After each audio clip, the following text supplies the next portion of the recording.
नमस्कार, मैं राधेश्याम। आज के इस एपिसोड में आपका स्वागत है। आज की एपिसोड की कहानी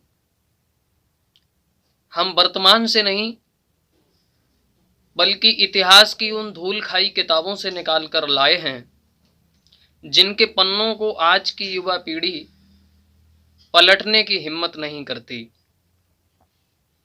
और उसका कारण एकमात्र ये है कि आज की पीढ़ी के लोग मोबाइल को ही पुस्तकालय मान बैठे हैं। आधुनिकता के इस युग में गूगल ही उन्हें जानकारियों का सागर दिखाई देता है और इसी का फायदा उठाते हैं कुछ लोग। ऐसे लोग जो अपने राजनीतिक दफ्तरों में व्हाट्सएप यूनिवर्सिटी पर इतिहास के प्रोफेसर जिन्होंने बैठा के रखे हैं, जो पूरे दिन सुबह से शाम तक व्हाट्सएप पर इतिहास की ऐसी ऐसी कहानियां गढ़कर कॉपी पेस्ट करते रहते हैं जिनका वास्तविक इतिहास से कोई लेना देना नहीं है। खैर, हम आज के एपिसोड की बात करते हैं। 1989 में राजीव गांधी जी के खिलाफ राजनीतिक आंदोलन करके सत्ता में पहुंचे बीपी सिंह प्रधानमंत्री बने। उसके बाद से लगभग 10 वर्ष देश में राजनीतिक अस्थिरता रही। दिल्ली के लुटियंस जोन में हमेशा हलचल रहती थी। पता नहीं कब कौन प्रधानमंत्री बन जाए, कब कौन सी पार्टी किसके साथ हो जाए। छोटे छोटे दल, बहुत कम संख्या वाले दल, वो पार्टियां भी राजनीतिक रूप से दिल्ली में एक्टिव रहती थीं। उसी समय राजनीति की शिखर शिला पे एक नाम उभर के आया, मुलायम सिंह यादव।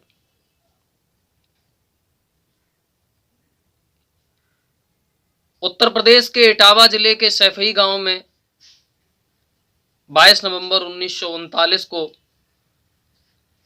जन्मे मुलायम सिंह यादव शुरुआती दिनों में अच्छे पहलवान थे। राजनीति में आने से पहले शिक्षक थे। डॉक्टर राम मनोहर लोहिया की नीतियों से प्रभावित थे। 50 के दशक में पहली बार नहर रेट आंदोलन में जेल गए थे। डॉक्टर लोहिया की प्रजा सोशलिस्ट पार्टी से 1967 में प्रथम बार एमएलए बने। अपने जीवन में वो 10 बार विधायक हुए, 7 बार सांसद हुए, मिनिस्टर रहे, कई बार नेता विरोधी दल रहे। 1989, 1991 तक, 1993 से लेकर 95 तक और 2003 से लेकर 2007 तक श्री मुलायम सिंह यादव इस उत्तर प्रदेश के मुख्यमंत्री रहे।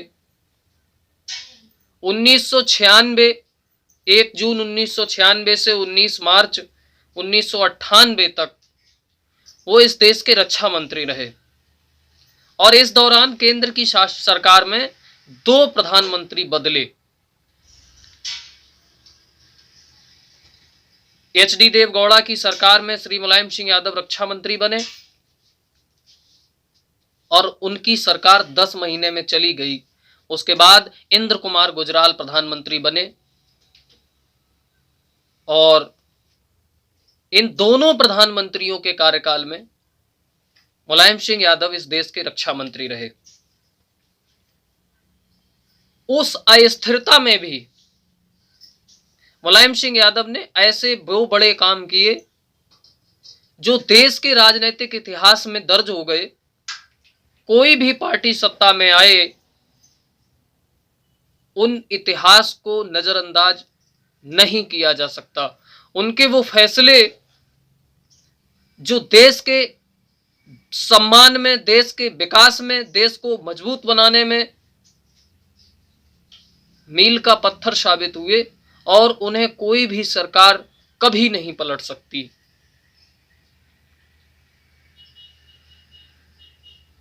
मुलायम सिंह यादव जी ने रक्षा मंत्री रहते हुए एक ऐसा फैसला किया, आजादी के बाद लगातार 49 वर्षों तक जिसकी मांग शहीद परिवार करते रहे, लेकिन केंद्र की सरकार ने वह फैसला नहीं लिया।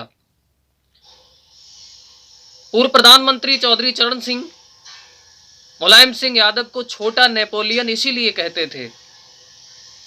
उन्हें जब भी मौका मिला, जहां भी मौका मिला, उन्होंने ऐसे राजनीतिक निर्णय लिए जो देश के में हस्ताक्षर साबित हुए। नेताजी जब रक्षा मंत्री बने तो 50 साल पुरानी देश की वह मांग उन्होंने पूरी की जिसका देश के हर सैनिक को इंतजार था, हर शहीद परिवार जिसकी मांग कर रहा था। और वो मांग थी शहीद सैनिकों का शव उनके घर तक पहुंचे। साथियों,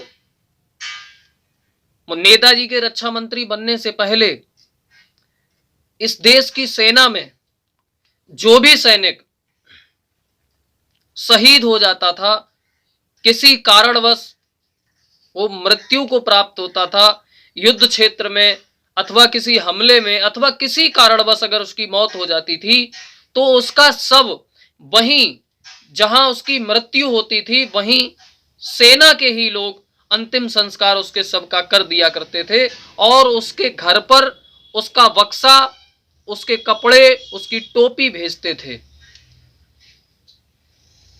आप समझ सकते हैं वह परिवार अपने को कितना दुर्भाग्यशाली महसूस करते होंगे जिनका जवान लड़का, हंसता खेलता लड़का, देश के लिए कुछ करने का जज्बा लिए लड़का जब घर से हंसता मुस्कुराता हुआ निकलता था भारत माता की रक्षा के लिए और देश सेवा में वो लड़का अपने प्राण का बलिदान दे देता था, लेकिन उस सैनिक के शव का अंतिम दर्शन भी उसके परिवार को नहीं होता था। नेताजी जमीन से उठकर राजनीति में आए थे। उन्हें पता था कि सेना में शहीद सबसे ज्यादा सैनिक होते हैं,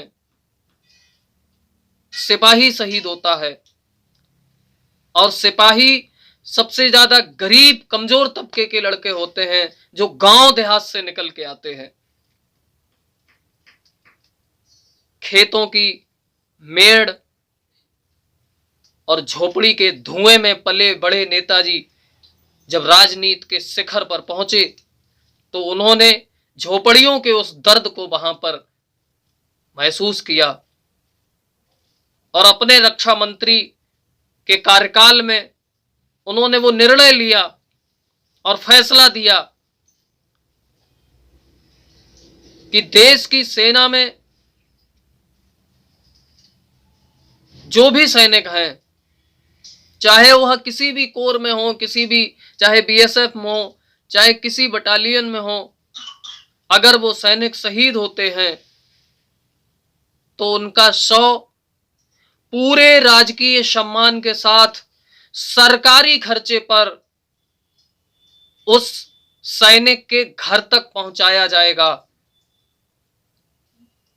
वह सैनिक जिस जिले का निवासी होगा उस जिले के डीएम और कप्तान उस सैनिक के घर जाएंगे। सरकार का कोई मिनिस्टर या प्रतिनिधि उस सैनिक के उस अंतिम क्रिया में शामिल होगा और पूरे राजकीय सम्मान के साथ उस सैनिक का अंतिम संस्कार किया जाएगा। ये व्यवस्था इस देश को माननीय मुलायम सिंह यादव ने दी।